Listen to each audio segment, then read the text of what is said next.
ابھی موجودہ صورتحال فیض صاحب مسئلہ یہ ہے کہ ابھی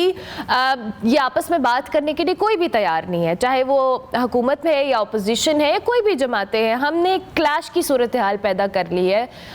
فار نو ریزن. جو وجوہات ہیں وہ اپنے طور پہ ہیں، شخصیات کو لے کر ہیں، دیگر معاملات کو لے کر ہیں. آپ سمجھتے ہیں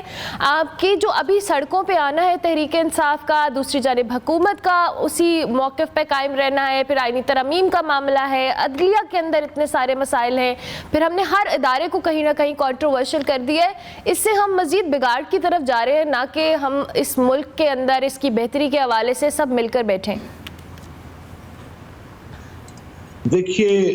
دو تین بڑی اہم وجوہات ہیں اس کی. ایک تو ہم شخصیت پرستی کے مارے ہوئے لوگ ہیں، نرگسیت کے مارے ہوئے لوگ ہیں، اپنی میں اور انا کے خور میں پھنسے ہوئے لوگ ہیں، اور ہمیں جب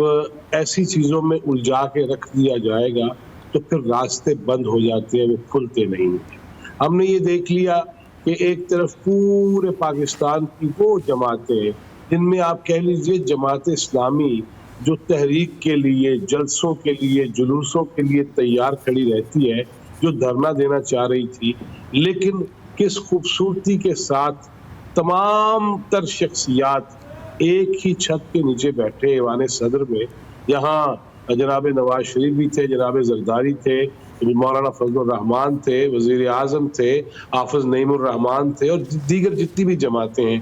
ایک جماعت وہاں پہ نہیں آئی، حالانکہ یہ ایک بہترین موقع تھا پی ٹی آئی کے پاس، اس کی قیادت کے پاس، کہ ایٹ لیسٹ فلسطین کے حوالے سے، غزہ کے حوالے سے، اسرائیلی مظالم کے حوالے سے اگر وہ استعارتاً، اگر وہ شہیدوں میں وہ انگلی کٹا کے بھی نام لکھوا لیتے اور کوئی ان کی ایک شخصیت بھی آ کے بیٹھی ہوتی تو پاکستان کا ایک خوبصورت ترین چہرہ عوام کے سامنے، لوگوں کے سامنے، بین الاقوامی پلیٹ فارم پہ بھی چلا جاتا. لیکن نہ جانے کیا بات ہے کہ اسرائیل ٹوڈے، یروشلم پوسٹ ہو یا پھر ایون اقوام متحدہ کا پلیٹ فارم ہو، وہاں پہ اسرائیلی مندوب کو یہ کہنا پڑ جائے کہ پاکستان میں ایک ہی شخصیت ہے، مہاتما، جو جیل میں بیٹھے ہیں، ان کے انسانی حقوق سلب ہو رہے ہیں. حالانکہ وہ اسرائیل کس منہ سے انسانی حقوق کی بات کر سکتا ہے، جو بچوں کو، جو خواتین کو، جو بزرگوں کو شہید کر رہا ہو، ہزاروں کی تعداد میں، پورا شہر کھنڈر میں تبدیل کر دیا گیا ہو،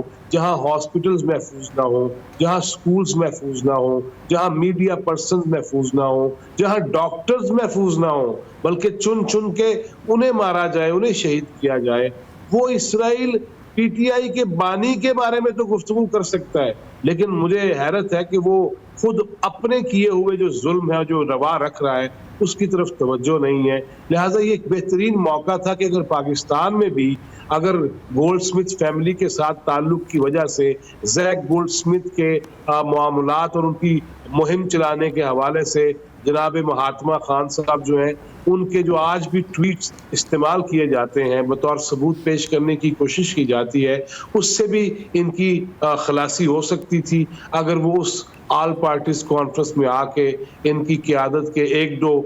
جو روشن چہرے ہیں وہ بھی بیٹھے ہوتے اور وہ یہ کہہ رہے ہوتے کہ ہم سارے فلسطین کے ساتھ ہیں، غزہ کی صورتحال پہ ہم سارے متفکر ہیں اور ہم اکٹھے ہیں. لیکن یہ ساری چیزیں کس طرف لے کے جاتی ہیں؟ مخالفین کو یہ موقع فراہم کرتی ہیں کہ ایک طرف سارے لوگ